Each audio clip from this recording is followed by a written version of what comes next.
Welcome to the Deep Dive. We're here to unpack complex ideas, Right. Find those surprising truths hidden inside. Today, we're really embarking on something, well, quite unique, a deep dive into Dhamma, which, at its heart just means what truly exists right now. And we're going to explore this by looking at simple, everyday experiences, not abstract stuff. Our sources are these incredible discussions, a really rare chance to get into some ancient wisdom and see how it speaks to us now. It's kind of like finding something that's been right in front of us all along. So let's start peeling back the layers. Absolutely. And what's really fascinating, I think, is that this isn't about, memorizing whole texts. Not at all.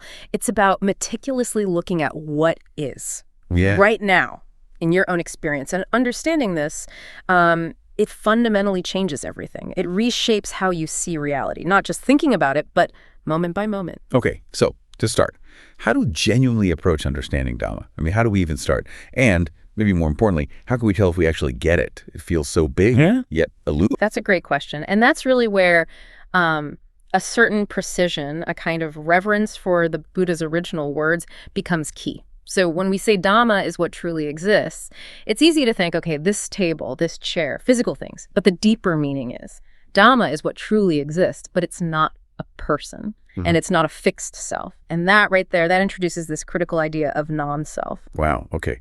That's quite a shift, isn't it? Because we automatically think, well, my I is real. That table's real. I am real. So when you say not a person, not a self, does that mean even things we see as solid, like our own I, aren't quite what they seem? Exactly. And here's where it gets really interesting. Even something that seems so solid, like the I or, the objects it sees, they're actually described as being made of the tiniest units, infinitesimal, really. They aren't solid, lasting things in the way we assume. Dhamma itself, the reality, it doesn't have a name. It just is. But we need words. We need names, concepts to help us grasp its true characteristics. Its fundamental nature is bhava lakhan, that initial understanding you get. When you first hear this, that's just the very beginning. It's not yet thorough comprehension, not pariyati. True pariyati is, it's really knowing deeply from every single word that Dhamma is non-self. And that is what fosters real wisdom. Okay, so if it's this fundamental reality, what does studying Dhamma even mean? Then it almost sounds like something you just realize, maybe not something you learn like, say, history. That's a very sharp observation because the very act of studying Dhamma, or let's say cultivating understanding, citta, it inherently means you're acknowledging, I don't yet fully get what this is. Right. If you understood it completely, you wouldn't need to study. The core truth here is that Dhamma, it's the unchanging reality. It exists always, past, present, future. It doesn't depend on whether a Buddha appears or not. It's just the way things are. So this brings up a really important question for you, the listener. What truly exists now, in this very moment? It sounds simple, doesn't it? But actually, that question often reveals just how conditioned our perceptions are, how much we miss without the right guidance. That's powerful. Yeah, I can almost hear the gears turning out there. It reminds me of Dongporn, a new listener, who shared her first thoughts on what truly exists now. First, she thought nothing, then maybe teachings, then consciousness and breath. It's a really common struggle to grasp that immediate reality. Exactly. And that's precisely where the guidance helps so much. Think about it. When you wake up, are teachings immediately there? Is your breath the first thing you're aware of in the same undeniable way? Or is it seeing, hearing, thinking, remembering? Ah, okay. No, the teachings, the breath, they come later perhaps, but what is there immediately without you doing anything? It's the experience of seeing, it's hearing, it's a thought popping up, it's a memory. These things, my friend, these are all aspects of Dhamma. So wait, just to be clear, if I open my eyes, the actual act of seeing, that's real. Yes. And when I hear a car outside, the hearing itself is real. Absolutely. The feeling of the chair I'm sitting on, real. Indeed. These experiences are undeniably real. They are Dhamma. And here's the crucial part. They are not you. Seeing is Dhamma. Thinking is Dhamma. That sensation of hardness when you touch the table, that's Dhamma too. They're real, yes, unchanging in their basic nature, but they're fleeting, ephemeral, and completely empty of any fixed self, the you that feels like the one doing the seeing or feeling. Ultimately, it isn't there in that moment of pure experience. Wow. That's a huge insight. And it brings up a practical question right away. Another listener, Nuan Siri, asked about this. She asked about using Dhamma in daily life. and to generate mindfulness, understand this non-self thing better.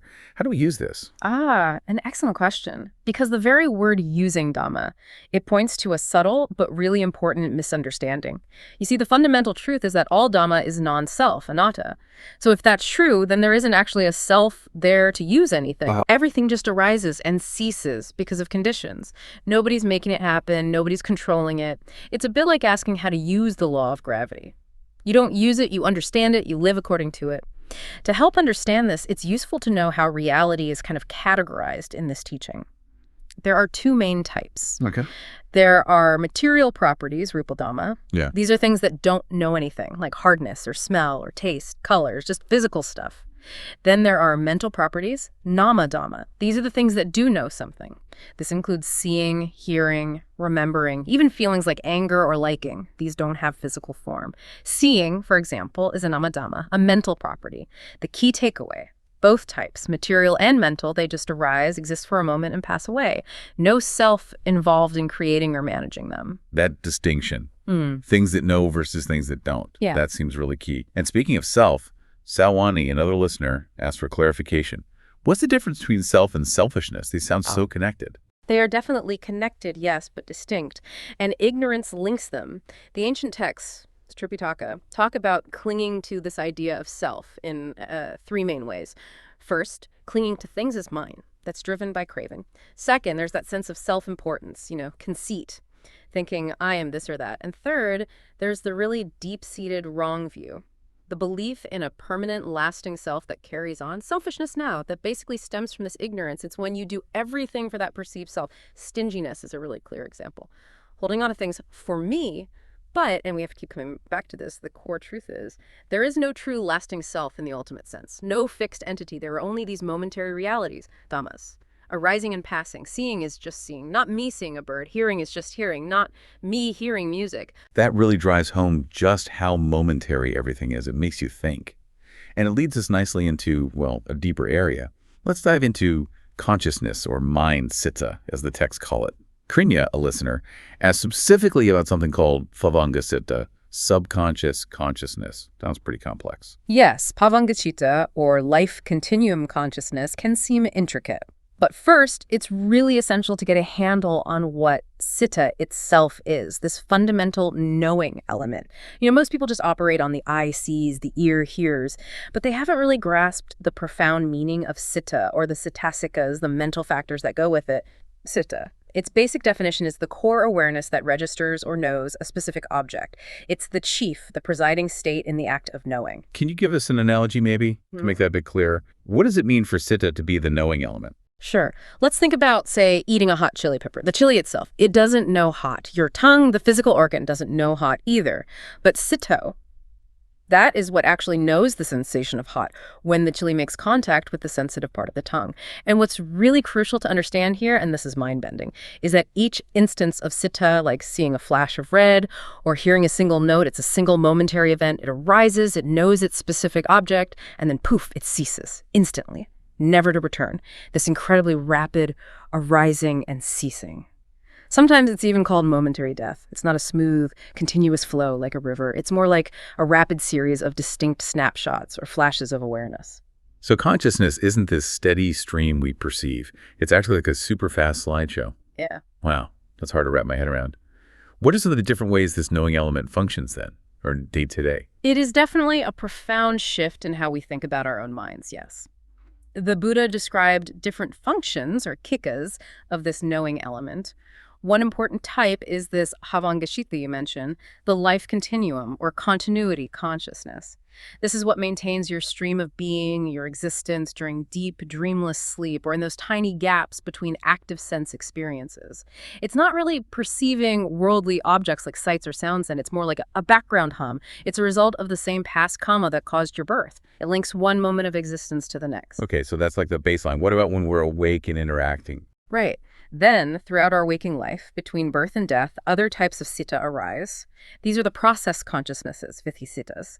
They arise through our six sense doors: eye, ear, nose, tongue, body, and the mind itself. So we have seeing consciousness, dasanakika, hearing consciousness, savanakika, smelling, tasting, touching consciousnesses, gayana, sayana, fusanakika, and then thinking or mind door processes, manadvara, vithi.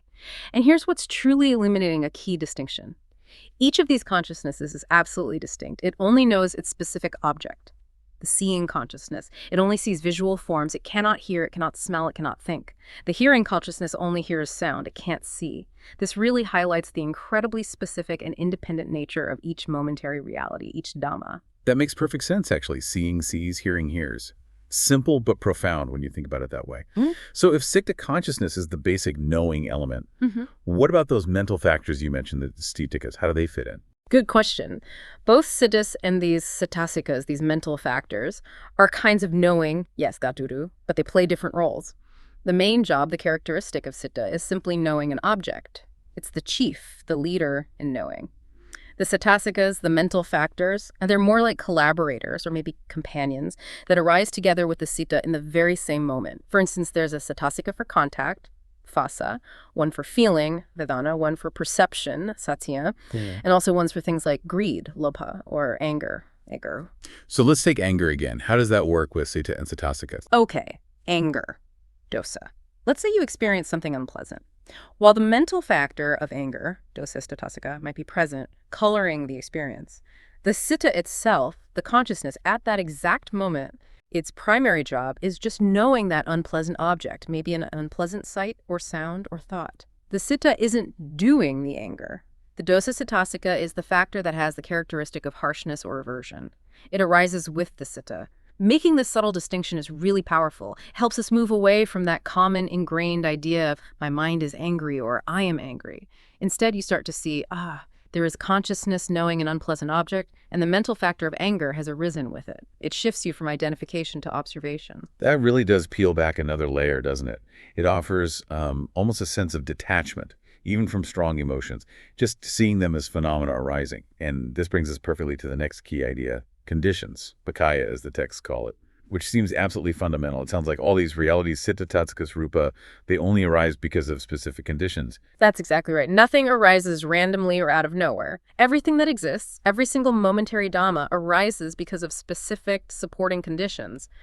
For material things, rupa, like our bodies, the texts mention four main conditions. Our past actions, kama, our mind, citta, influencing it, temperature, utu, and nutrition, ahara. Think about it, these are largely beyond our direct control, right? Which again points to the non-self nature of it all. And it's the same for citta and cittasikas. They also only arise from their own specific conditions. Anger, for example, doesn't just pop up, it needs its conditions. Maybe seeing something disagreeable, hearing harsh words, having an unpleasant feeling, or even just a habitual tendency. When the conditions are right, it arises. When they cease, it ceases. Okay, I can see how understanding conditions is crucial. But I can also imagine, this level of detail might feel a bit overwhelming for some listeners. Jana, for instance, mentioned she's finding it a bit tricky, grappling with all the different types of conditions, like the 24 pakayas. How should someone approach studying this when it gets so intricate? That's a very important point. And the key is, dhamma must be studied gradually, step by step. Trying to jump ahead, maybe trying to practice advanced satipatthana meditation without understanding these fundamentals, it's often counterproductive. You don't have the right foundation. The classic path is described as, first, associating with wise people who truly understand Dhamma. Second, diligent listening to their explanations, really listening. And third, meticulous reflection, yoniso manasikara, on what you've heard, constantly relating it back to your own direct experience. Understanding conditions, Ebukaya, isn't primarily about memorizing the 24 names, though they are precise descriptions. It's about deeply, truly comprehending the core principle. Everything arises due to conditions. Seeing that operate everywhere, all the time. Just to give you a couple of simple examples of these conditions in action. There's object condition, aramana pakaya. A visual object, like the color blue, acts as the necessary condition for the seeing consciousness, kaku vinyanto, to arise. No blue object, no seeing of blue. Or there's connaissance condition, sahajata pakaya. This means that citta and its accompanying cittasikas, like feeling, perception, contact, don't arise one after another. They arise together simultaneously in the very same moment. Ah, okay. They pop up together. Exactly. And even more, there's mutuality condition, anyamenya pakaya. This means they don't just arise together, they are mutually dependent on each other for arising. Like three sticks leaning together take one away, the others fall. The citta and its cittatikas support each other in that single moment of existence. So let's bring this back to practical application again. How does understanding these sort of behind-the-scenes conditions actually change things for us day to day? The practical application is, well, it's transformative, really, but gradually. When you start to understand these truths about citta, cittasikas, and pakaya, you begin to see even strong emotions like anger or frustration differently. You see it's just a cittasika, a mental factor arising because its conditions were met.